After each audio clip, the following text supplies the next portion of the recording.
তাহলে কত সোনা উদ্ধার হলো এখনো পর্যন্ত? 15 কেজি। 15 কেজি। আর ও কি কি ছিল, মানে সোনার কি কি ছিল? গহনা ছিল? বাট। সব সোনার বাট? সবই বাট। হ্যাঁ, এমনি কোনো সোনার অলংকার ছিল? সোনার অলংকার নেই। আচ্ছা, কত কেজি পেলেন? 15 কিলো। আর বিস্কুট ছিল, সোনার বিস্কুট? হ্যাঁ, বিস্কুট। কতগুলো ছিল টোটাল বিস্কুট? আর বেশি বলা যাবে না। আপনার স্যারেরা বলবে, স্যারেরা বলবে।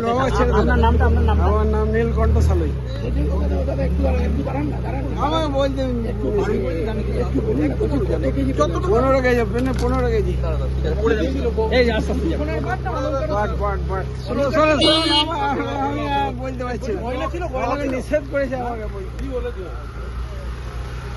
বীরভূম জেলা পুলিশের একটা টিম একটা ইনফরমেশন পায়, সেই ইনফরমেশন উইচ ওয়াজ রিজনেবলি সঠিক সেটা মনে হয়।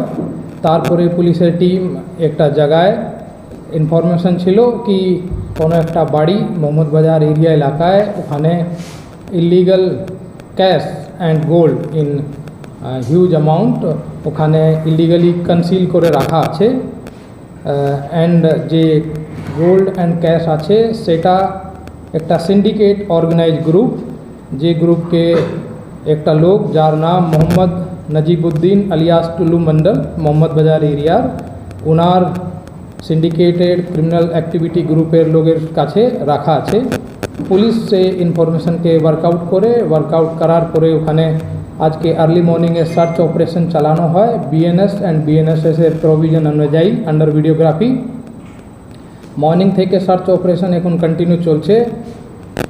এখন অবধি যে ওখানে পাওয়া গেছে প্রায় 28.5 কোটি cash and 15 KG gold bars, এটা ওখান থেকে রিকভারি হয়েছে। অ্যান্ড লিগাল ফর্মালিটিসগুলো চলছে ওখানে। এরপরে ওখানে আমরা সঠিক সেকশানে এফআইআর করে তদন্ত শুরু করছি। Thank you. যেহেতু প্রসিডিংস চলছে ওখানে অ্যারেস্ট भी হবে লোক, যেহেতু প্রসিডিংস আর কন্টিনিউইং, তো অ্যারেস্ট হবে ওখানে।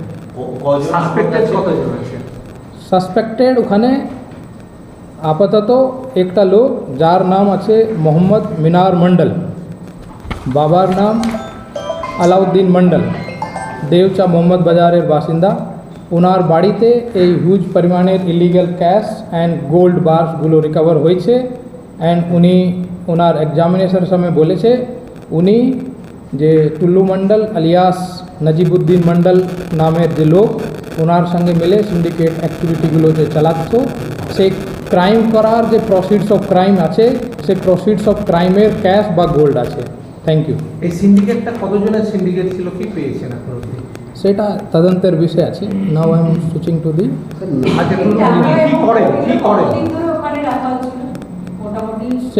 সেটা ইনভেস্টিগেশনের বিষয় আছে, তদন্ত করে সঠিক সব কিছু বের করা হবে। This much is the information can be revealed in the interest of investigation to the general public. এবং কি করেন সেটা ভেরিফাই করা হচ্ছে, তদন্ত করে দেখা হচ্ছে। আমি now I am switching to the English version. The নমস্কার, টুডে বীর জায়গাটা ঘিরে ফেলেছে, প্রচুর মানুষ রয়েছে, প্রচুর মানুষ রয়েছে, গোটা পুলিশ বাড়িতে ভর্তি রয়েছে। এখন দেখা গেল সিআরপিএফ জওয়ানরাও এখানে এসে হাজির হয়েছে। পাশাপাশি মিনার মণ্ডলের বাড়ির সামনেও রাজ্য পুলিশের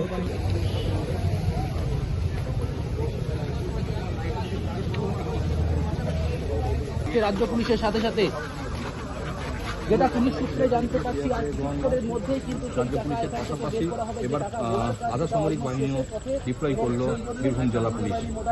পাথর ব্যবসায়ী মিনার মণ্ডলের বাড়ির একেবারে সামনে গোটা এলাকাটা বেষ্টনে দাঁড়িয়ে পড়লেন। ছবিটা করো, লাভার ট্যাঙ্ক আসছে, এটাই খবর। দেখো